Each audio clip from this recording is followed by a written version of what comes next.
Average Pat's Movie Reviews.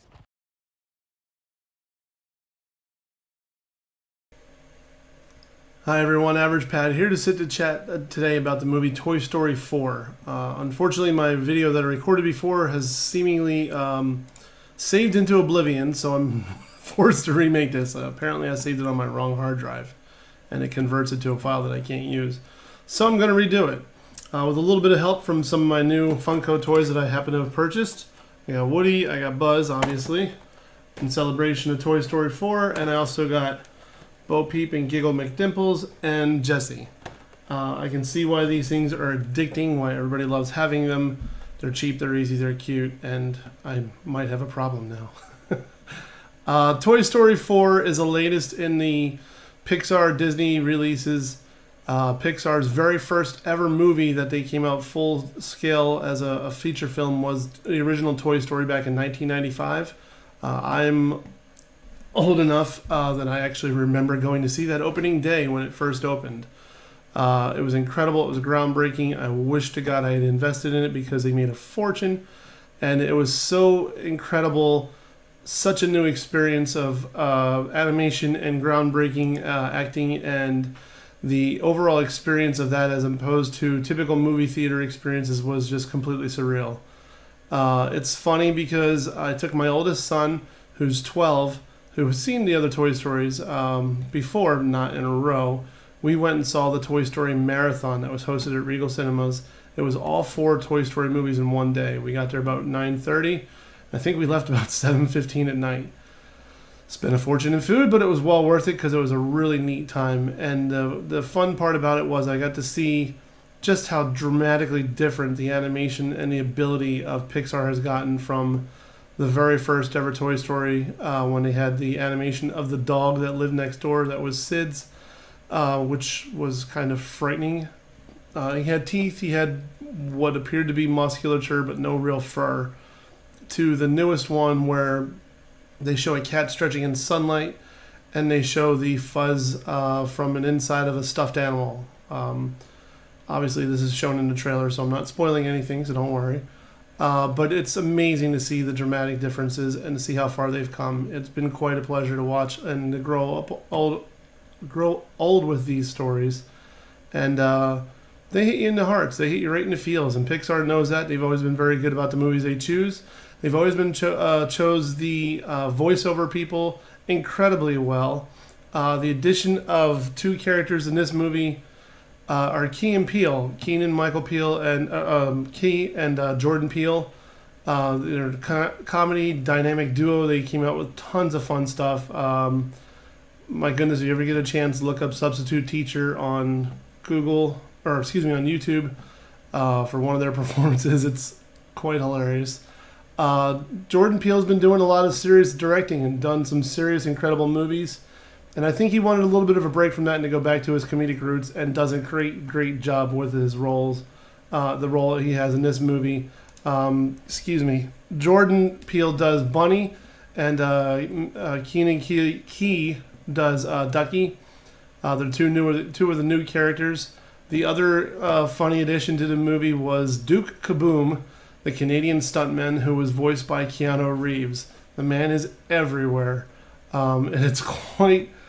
The lines, the posturing, just the overall character, you could see how much it reflected him and how much fun he had making the character. And to me, that's what, if you're going to do a voiceover, you're going to do it the right way. And he embraced it and had a blast doing it. So it was quite neat to see him doing that as opposed to his more serious roles as John Wick lately, which have been great movies. Don't get me wrong, I love them. But he was really funny in this. This movie also brings back the beloved character of Bo Peep, voiced by Annie Potts. Obviously, you have Woody and Buzz with Tom Hanks and Tim Allen. You have, my goodness, everybody's still here. The one thing that I found that was quite impressive was Don Rickles actually passed before they were able to film, do any voiceover acting for him for Toy Story 4. However, he had signed on to do a contract. Being as the Toy Story franchise is 25 years old and he's been doing Mr. Potato Head that whole entire time, they were actually able to go back over 25 years of him doing his voiceover recordings and use his actual voice for this entire movie. There's not a substitute. There's not anything in. It's just amazing the fact, the dedication, the love, the respect they had for him to do this, because they knew that's what he would have wanted. He wanted to do his character. He loved the character. It was very near and dear to him, and he did quite a good job with his recordings over the years. Why would you not want to do it? And Pixar amazingly did a fabulous job of finding the words that they needed over 25 years worth of recordings, and found enough that they were able to use his character with his voice completely. Having seen this in the theater the night it opened, it's a very unique experience. I personally loved Toy Story 3. I didn't think it needed another sequel. I thought the story ended quite well. Spoiler alert if you haven't seen Toy Story 3. I don't know where you've been living, but Andy's finally grown up. He's going to college, and he lovingly gives all of his toys to a friend of his mom's daughter named Bonnie. Bonnie is a beautiful little girl who has a great personality. She has great imagination. All the toys that she already has absolutely adore her, and they fit quite well with her. There's been TV specials, the Toy Story Treehouse of Horrors or something along those lines. There was a 2-hour movie they made that was a movie of them living under Bonnie's care. I thought that was all well and good. They didn't really need to do more, especially after the emotional roller coaster of Toy Story 3. However, this one felt good. It seemed, I don't really know how to describe it perfectly, but it seemed that they made a commitment that they weren't going to make another movie unless the script was perfect. And the way this was laid out, the character development, the new characters introduced, the way they're introduced, why they're introduced, it fit. It was done very well. And this one's an even more of an emotional roller coaster than Toy Story 3. This one hits you right in the feels.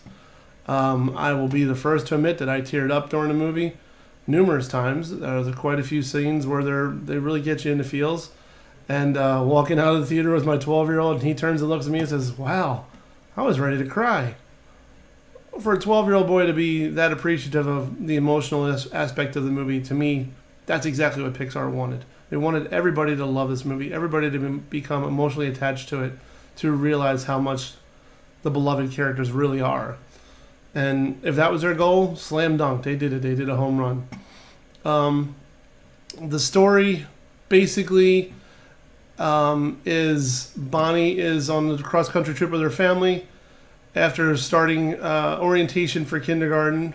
And at the orientation, she creates a new toy named Forky, who's literally a spork, some pipe cleaners, some Google eyes, some clay, and a broken popsicle stick. And that's about it. He comes to life. He's sweet. He's cute. He doesn't understand exactly where he is or who he is or what he's for. And the crew and Woody and all them try to teach him the joy of being a toy, especially to Bonnie. And the ups and downs, the hijinks and all that stuff. I don't want to spoil any of it at all. You have seen some of it on the trailers, I'm sure, of different scenes that may happen. And the one thing, like I said before, it brings back the beloved character of Bo Peep. She was, after the second movie, I don't remember her being in the third one, she was no longer part of the cast. They brought her back, and they actually give at the beginning of the movie an explanation as to where she had gone and what had happened. So it's quite neat to see bringing back characters that we've known and loved before, and to have a story this fleshed out that didn't seem necessary at first, but now you can't seem to understand why it wasn't a shoo-in right away. The emotional impact of it is very severe. It's a very good movie. And honestly, at times you forget it's a computer animated movie. The characters are so smooth. The animation's so beautiful. The lighting is great. The interactivity of everybody with their scenes and the surroundings and the leaves and, my goodness, the wind, whatever it may be, it's flawless. This is what animation was meant to be. This is what Pixar strove to do back in the 90s, actually in the early 80s when they first came out with RenderMan, their animation tool, and what they strove to do when they first came out with Toy Story. They knew they could do better. They knew they could do good. And over the years, the only one that I'd ever say wasn't a surefire slam dunk hit, unfortunately, was A Good Dinosaur. This one is back on track with one of their most successful movies. I believe it pulled in 120.4 million in its opening weekend. It's a little bit short of what they expected it to, but still shows that the love is still there. The Incredibles 2, when that came out about 9-10 months ago, that pulled in 180, but that had also been quite a few years since there had been the first Incredibles, so that's, I think, the reason why that did so successful. So overall, my rating of this movie, easily a 5. It has good character development. There's great... I could sit here all day and give you Easter eggs from all the different movies that are in there, whether it be, any of the Toy Story movies or any other movies. There's lots of references to others. I found a list online that I was looking through that I had seen a lot and wanted to compare it to one of the other people who review movies and do professional websites that have hundreds of people doing this. And they only picked 3 or 4 that I had missed, so I was quite pleased that I had picked up most of them. It's neat to look for. I would recommend going to see it a second time before you do it, because you don't want to distract yourself too much from the overall story by looking for those fun little hints and Easter eggs. Again, easily this movie is a 5. Great story, great character development. Great to have the band back together. And, Pixar does it yet again. They can't fail. It's kind of fun. If you like this review, if you like my opinions on stuff, please give me a like on Facebook. Give me a like here on YouTube. Subscribe to my channel. Make sure you always get filled in on all the upcoming reviews that are coming out. I do have a new toy that I got for Father's Day. It is the Top 100 Movies. It's a scratch-off poster with 100 movies that are on there, and I believe I've seen majority of them. However, I'm going to hang the poster up back here this way, next to the Avengers poster. I'm going to go through scratching them all off and giving a review of them as I go along. I'm going to do it as a randomizer, pick numbers at random. I will probably have a video of me scratching it off just for dramatic effect. Who knows, but it'll be fun. If you have any ideas, any suggestions, any things, movies, opinions that you want to share with me, or you want to hear my review or opinion on, please throw them in the comments here, or throw them in the comments on Facebook. I look forward to hearing from you guys. Thanks and have a great day.